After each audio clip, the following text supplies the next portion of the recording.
everyone, Jeff here from Films at Home, and I am back with another entry in my home video history series. In today's video, we're going to be covering Friday the 13th, the classic slasher film that spawned a huge franchise and built on the success of movies like Halloween to truly establish slashers as the dominant horror movie category for decades to come. In this video, I'll be breaking down the home video releases of the original Friday the 13th from the early days of Laserdisc all the way up through the latest 4K UHD release from Paramount. Friday the 13th was released theatrically in 1980 to middling reviews from critics, but an amazing response from audiences. On a budget of just $550,000, Friday the 13th made nearly $60 million at the global box office and was a massive success for Paramount in the US and Warner Brothers internationally, as they each owned the rights to those distributions. This is also why you may see Warner Brothers appear in the opening credits of an internationally released home video versus Paramount, because Paramount only owns the rights to Friday the 13th in the States for domestic releases. Friday the 13th was actually the first independent slasher film to be acquired by a major studio, and it really set the tone for the rest of the 80s as many copycats followed suit with the low-risk, low-budget, high-reward format that Friday the 13th was so successful with. When it comes to home video, there's actually a surprising lack of information on the internet compared to other videos I've done like Jaws or Halloween or Jurassic Park for many of these releases of the original Friday the 13th. But I went through a lot of different sources, and I'll do my best to put together a timeline and lots of facts that make sense. So beginning in 1980, shortly after the theatrical release, we had our first wave of Friday the 13th home video releases on 3 different formats. The format most people will likely recognize is VHS, a staple of the 1980s and 90s home videos. This was an early VHS tape and was released under the Paramount Home Video label. This release featured the original poster artwork and an option for a unique package that was available with early VHS tapes.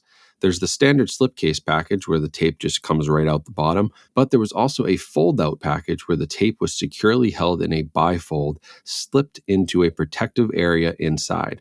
Honestly, this packaging, although it's unique and hard to find, it should have been the standard. It's so much better than just the standard slipcase.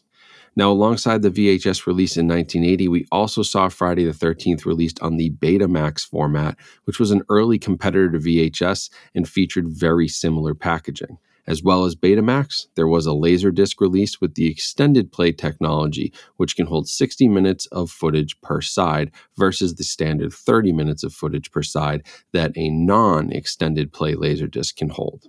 As well as Laserdisc, another large format release from 1980 included the CED from RCA. It was produced like a vinyl record with grooves that played the video when the CED cartridge was inserted into a player.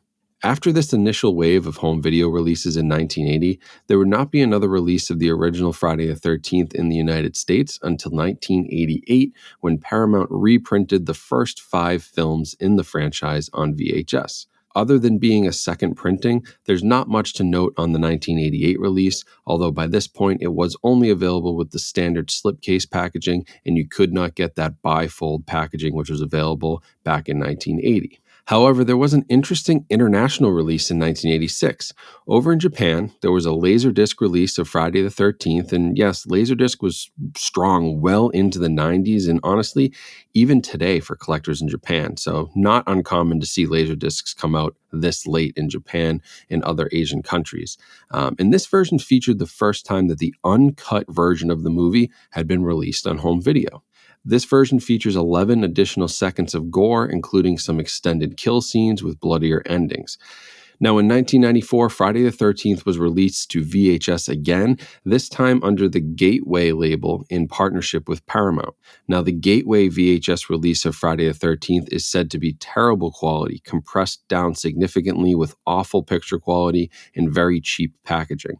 In fact, VHS collectors will tell you that the Gateway VHS tapes of any release are to be avoided, as most collectors shun them because of their poor quality, both from an AV standpoint and from a production quality and packaging standpoint. After 1994's VHS release with Gateway, there would be no more releases of Friday the 13th until 1999 when a new format called DVD entered the market. On October 19th of 1999, Friday the 13th was released for the first time on DVD and sold roughly 32,000 units. Now, this is a pretty small number in comparison to other releases around this time frame, and I attribute this to the fact that VHS was still very popular, especially in the horror movie circles, and that Friday the 13th, although being popular in horror circles, still has a niche audience and wasn't the big AV splash on DVD like a movie like The Matrix was, which drove huge DVD sales. So probably just the fact that not a lot of people had upgraded at that point. Also in 1999, overseas, primarily in the Asian markets, there was a little-known release on a format called VCD, which stands for Video CD, Video Compact Disc. This was packaged much like music CDs we're familiar with in the States, and it was released under the Vision Home Entertainment and Warner Brothers labels, as Warner owned the international rights to the movie. VCD discs can only hold 800 megabytes of data compared to 4 gigabytes on a DVD, so the quality of the VCD discs was very poor. It had terrible audio, it had really low vertical resolution, it had compression artifacts. In fact, it was even very poor compared to the VHS releases. Although this format did last a long time in Asia, it never really picked up steam in the States. Now, in 2002, there was actually a final VHS release of Friday the 13th, pretty late in the days of VHS, and this one had some pretty interesting artwork.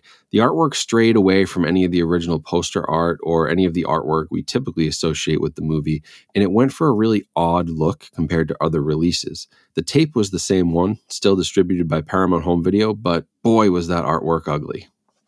Now, a few years later, on February 3rd of 2009, yeah, I know, great timing for a big-time horror movie release. Everybody knows February is prime horror season.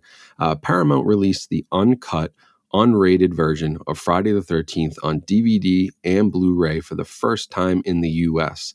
This is that version that was previously only available overseas that we talked about with the Japanese Laserdisc through Warner Brothers. This was the first time, as far as I'm concerned, that the majority of the world was able to access this cut of the movie. This was also the first HD release of Friday the 13th on Blu-ray, which brought a new generation of fans to the film and gave us a first look at the benefits of HD and Blu-ray, even for low-budget movies like Friday the 13th. Now, in 2011, Paramount released another DVD set that included the first 4 films in the franchise, nothing really to note there. And then in 2013, the film was included in the Friday the 13th Complete Collection Blu-ray set. Now, this was the first time that all of the films in the series had been released together. It included many of the films for the first time on Blu-ray, and it had a very attractive tin box set with extras like 3D glasses for Part 3, a Camp Crystal Lake patch, and lots of special features and extras included. This set was the definitive edition of Friday the 13th for many years. I owned it myself and loved it, and it became a high-ticket item for collectors when it went out of print somewhere in 2017 or 2018. I remember buying this set at Best Buy for, I believe, $70 or $80 right before it went out of print, and then once it went out of print, this set would sell as high as $300, $400, $500 online on eBay because it was the only way to get all 12 movies together on Blu-ray. Now, in 2018, Paramount did release a new collection of Friday the 13th movies on Blu-ray, but this time it only included 8 of the films from the franchise instead of the full 12 because there were rights issues. Now, if you want to do a little Googling and go down a rabbit hole, look up the rights issues and the legal battles over Friday the 13th because this franchise has been a mess for a long time. So while this was a welcome set for those who didn't want to shell out the big bucks for the 2013 release, it still lacked some of the films from the franchise. Now, finally, in 2020, to celebrate the original film's 40th anniversary, Paramount partnered up with Shout Factory and released a new complete collection of the franchise on Blu-ray. This collection included all 12 films from the 2013 set, but it added new 4K remasters of the first 4 films in the series with new HD audio and video remasters at 2K of several others. This set also included tons of new special features, great packaging with new artwork, collectible posters and lithographs. It was an amazing set, and as of now, This is still the definitive edition to own for the entire franchise, although the original movie has had an update since then. Now, just recently in October of 2022, Friday the 13th was released on 4K Ultra HD Blu-ray by Paramount. This release used the same remaster from the 2020 Shout Factory release, but it was upgraded to full 4K resolution with HDR color grading. Now, unfortunately, in my review of this release, I found it to be a bit too dark and not much of an improvement over what Shout Factory gave us in 2020, so I'd be cautious if you're looking to purchase this new upgrade. For the average consumer, I believe your money is better spent on the Shout Factory set, and you should really get that before it goes out of print. So that's it. That is the entire history of Friday the 13th on home video, from its early beginnings on VHS, Laserdisc, and CED, all the way up to some gorgeous Blu-ray and 4K releases. Honestly, at this point, I can't imagine additional resolution or video technology improving the picture or audio quality of this film, so I think we're probably at the end of the road for Friday the 13th on home video formats, barring any special packaging or steelbooks which could be released in the future. This is primarily just due to the source. It was low budget, it's a dark movie, it doesn't have great lighting, it has always had some source issues just due to it being low budget. So 8K, additional coloring technology, color grading, not much of that is going to make this look any better than it already does. Now, if you're interested in purchasing the Friday the 13th collection from Shout Factory or the new 4K release of the original film, I will leave links in the description where you can make a purchase there through Amazon. Those links support my channel, and I do appreciate it. As always, make sure to follow me on social media for the latest updates, and make sure you're subscribed here on YouTube so you never miss a video. All the links to social media are in my video description, so give me a follow and come say hi. Thanks for watching, everyone, and a huge thank you to Devin Wright for helping to edit this video. I'll be back with more videos like this soon, so let me know how you liked this format and the new edits. Devin's great, right? Have a great rest of your day. Stay safe and healthy out there, and I will talk to you all soon.